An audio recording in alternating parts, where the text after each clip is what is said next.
నేనేమంటున్నా ఇప్పుడు ఈ కబ్జా కూడా ఎప్పుడు జరిగింది? పోయిన గవర్నమెంట్ హయాంలో జరిగింది. ఈ గవర్నమెంట్ హయాంలో కొనసాగుతున్నది, రైట్? అందుకే ఆ పార్టీ నుంచి ఈ పార్టీలోకి వచ్చిర్రు లీడర్లు. ఇప్పుడు ఈయన అయినంతే, ఆడ గూడెం మహిపాల్ రెడ్డి అయినంతే, అరకెపూడి గాంధీ అయినంతే, ఇంకా చాలామంది పేర్ల లిస్ట్ అంతా అట్లనే ఉన్నది. దానం నాగేందర్ ఆయన కూడా అంతే, బేగంపేటలో ఆయన కబ్జా ఉన్నది. సో మీరు గవర్నమెంట్లో ఉండంగా జరిగినటువంటి వ్యవహారాలన్నీ ఇవి. ఇప్పుడు మీరు అడిగే అర్హత మీకు మీ పార్టీకి ఉన్నదా? లేదా నేను వ్యక్తిగతంగా అడుగుతున్నా, ఇది పార్టీకి సంబంధం లేదని ఏమైనా చెప్పగలుగుతున్నారా? ఇది మా గవర్నమెంట్లో జరిగినా, మా గవర్నమెంట్ ఇది ఆ రోజు నిజంగా జరిగితే గవర్నమెంట్ తప్పే, అదే అంటున్నాను, సమస్య లేదు. ఇది టీఆర్ఎస్ పేటలో జరిగింది, వచ్చిండి చేసుకుంటూ అంటే ఇప్పుడు ఎమ్మెల్యే వస్తాడు, ముఖ్యమంత్రి కదా, కొన్ని తెలియవు కదా.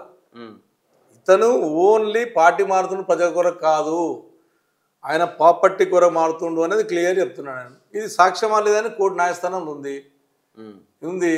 మీరు పోయి డైరెక్ట్ పోయి చూపెడుతుంది. ఇవాళ రికార్డు ఎందుకు ఇంపర్మే యాక్ట్ ఇచ్చినప్పుడు వాళ్ళు ఎందుకు ఇది పట్టా ల్యాండ్ అని ఎందుకు ఇస్తలేదు?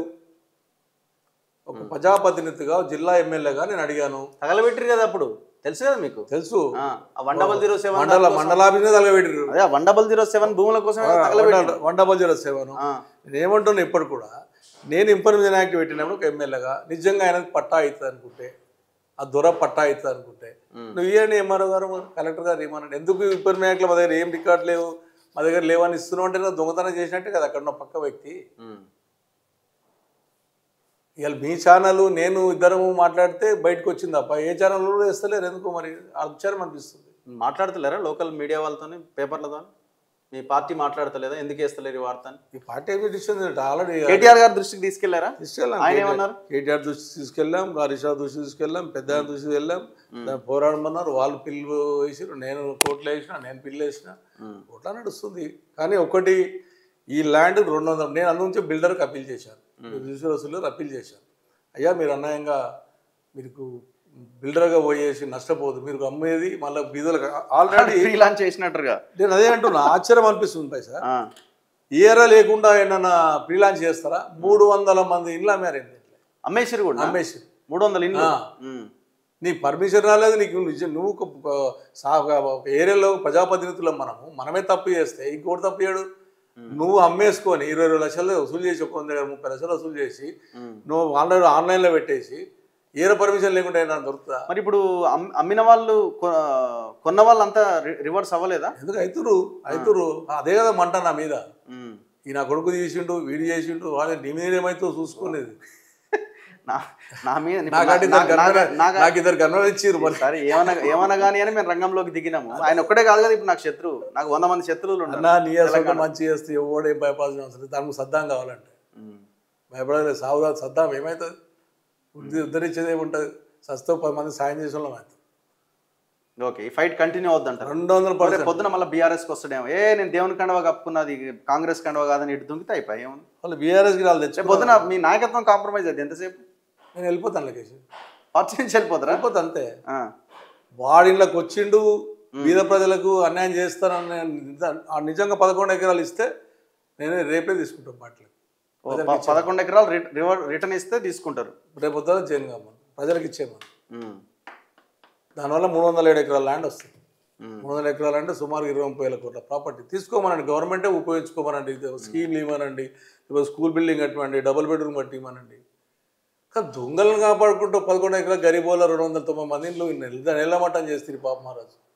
అది పండుగ పూట పోయి, అది దసరా పూట పోయి ఏం పాపం చేసి దసరా. ఒకవేళ అరకెపూడి గాంధీ కనుక 11 ఎకరాలు ఇవ్వకుండా మీ పార్టీలోకి వస్తే మీరు పార్టీ నుంచి వెళ్ళిపోతారు. సత్యం ఉండాలి, ఒక్క నిమిషం ఉండదు, అంతేనా?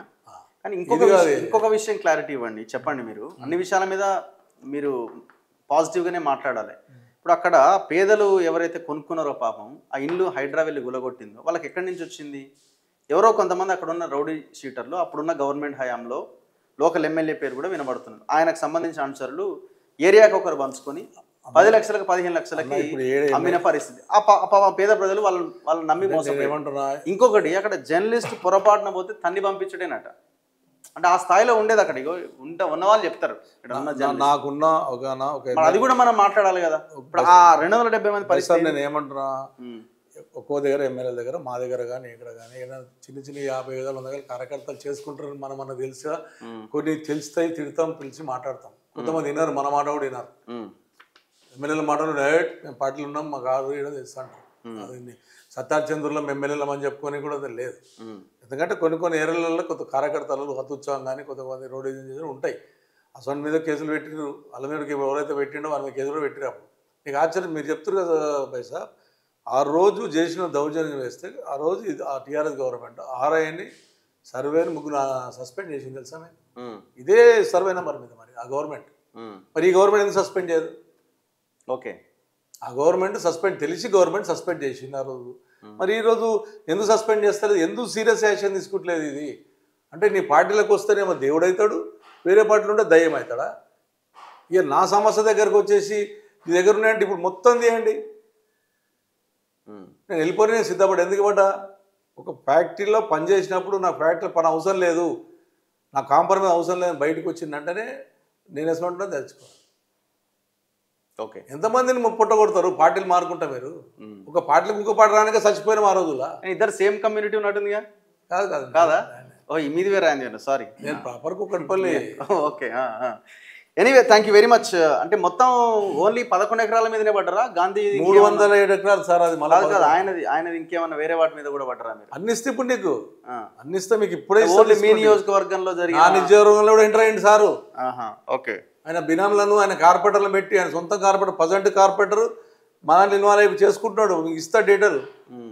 ఓకే, నేనేమంటా 300 గజాల జాగా ఎవరైతే యుఎల్సీలో కొట్లాడి కోర్టును తెచ్చుకున్నారో వాళ్ళు కట్టుకుంటారు, నాకే ఇవ్వాలి నాకు ఇస్తానని అని చెప్పి 70 మంది దగ్గర అగ్రిమెంట్ చేసుకున్నారు. అది ఎంత అనుకుంటారు? 2 లక్షల 3 లక్షల గజం ఉంటుంది. జేఎన్టీ అంటే మరి ఎక్కువనే ఉంటుంది. జేఎన్టీ పక్క ఇంకా ఐటీ సీట్ దగ్గర ఈనాడు అగ్రిమెంట్ చేసుకున్నా, నీకు ఇప్పుడు ఇస్తారు 2 నిమిషాల్లో. ఓకే, నీ శిష్యుడు చేసుకుండు, ఈయన శిష్యుడు, ఈయన శిష్యుడు, ఈయన పార్టీ 24 గంటలు కారా తిరిగేటోడే. నేను నీతిమంతుని, నేను నిజాతిమంతుని, అసలు నాకు అసలు లేదు. నా పెళ్ళామే 100 తింటా, ఇస్తావా పైసలు? నేను తింటా, పెళ్ళామే 1 తింటా, ఇస్తా 1 కోటి రూపాయలు. ఈ బొట్లకు ఇక తిరుగుతుంటే ఇక 10 రోజు ఒకటి తినొచ్చు పాపాలు చేసి. నిజాయితీ నిరూపించుకో. ఇప్పటి కూడా నేను బిల్డర్కి చెప్తున్నా, బిల్డర్ దగ్గర కొనుక్కునే చెప్తున్నా, మీరు కొనకండి, అన్యాయంగా తీసుకోండి, దుర్మార్గ అమ్మాయిల వాడి నష్టపోకండి. ఎందుకంటే కష్టం చేసుకొని కొనుక్కుంటారు. ఇది ఖచ్చితంగా గవర్నమెంట్ ల్యాండ్. ఇప్పుడు ఈ గవర్నమెంట్ ఏదో మేనేజ్ చేసినా ఖచ్చితంగా టీఆర్ఎస్ గవర్నమెంట్ వచ్చిన తర్వాత ఫస్ట్ దానిని డిమాండ్ చేయించే బాధ్యత నాది, బీద ప్రజలకు ఇచ్చే బాధ్యత నాది. Thank you very much Krishnarao గారు. సో ఇది కూకట్పల్లి ఎమ్మెల్యే మాధవరం కృష్ణారావు గారు మాట్లాడుతున్నది. చూద్దాం ఈ 11 ఎకరాల కథ ఏడు దాకా వస్తుంది అన్నది. 33 ఎకరాలు అన్న, మళ్ళీ 11 అదే ఆయన కబ్జా చేసింది 11 ఎకరాలు. 33 ఎకరాలు ఇన్వాల్వ్ అన్నాడు ఆయన పద్దాంట్లో. ఇప్పుడు ఆ 123 ఎకరాలు ఏవైతే ఇండ్లు ఉన్నాయో ఆ 123 ఎకరాలని 150 ఎకరాలకు విస్తరించారు. అంటే అన్ని పట్టాలు చేసి పెట్టింది. సో ఈ భూమి కథ తేల్చాల్సిందే, ఎందుకంటే ఇది గవర్నమెంట్ భూమి, ఈ తెలంగాణ జాతి సంపద ఇది. అండ్ కృష్ణారావు గారు నేను చెప్పేది ఏంటంటే ఇంకా చాలా ఉన్నాయి కూకట్పల్లిలో, వాటి లెక్క కూడా మీరే తేల్చాలని మేము ఖచ్చితంగా మీ ముందు డాక్యుమెంట్స్ పెడతాం, దాంట్లో ఏం డౌట్ లేదు. వాసవి దగ్గర నుంచి, అర్బన్ సిటీ, సైబర్ సిటీ దగ్గర నుంచి, హానర్ దగ్గర నుంచి, సాస్ దగ్గర నుంచి, ఇట్లా చాలా కంపెనీలు ఈ షేర్లింగంపల్లి, కూకట్పల్లి, ఈ కంబైన్డ్ నియోజకవర్గాలు ఏవైతే ఉన్నాయి ఈ పరిధిలో, ఈ వెస్ట్ సైడ్ ఉన్న ప్రాంతం అంతా దాదాపుగా కబ్జాకు గురైంది. సో ఇది చాలా తెలంగాణకి తీవ్ర నష్టం చేసింది. సో వీటన్నింటి మీద ఫోకస్ చేయాలని మేము కోరుతున్నాం. చూద్దాం మరి 11 ఎకరాల్లో టీఆర్ఎస్ పార్టీ మొత్తం వెళ్ళి భవిష్యత్తులో ధర్నాలు చేయబోతున్నారట అక్కడ. మరి అరకెపూడి గాంధీ ఏం చెప్పుకుంటాడు, ఎట్లా ఫేస్ చేస్తాడు, ప్రభుత్వం ఏం చేస్తుంది, ముఖ్యంగా గవర్నమెంట్ది బాధ్యత, రేవంత్ రెడ్డి ఎలాంటి యాక్షన్ తీసుకుంటాడు చూద్దాం. చూస్తూనే ఉండండి మన తొలి వెలుగు.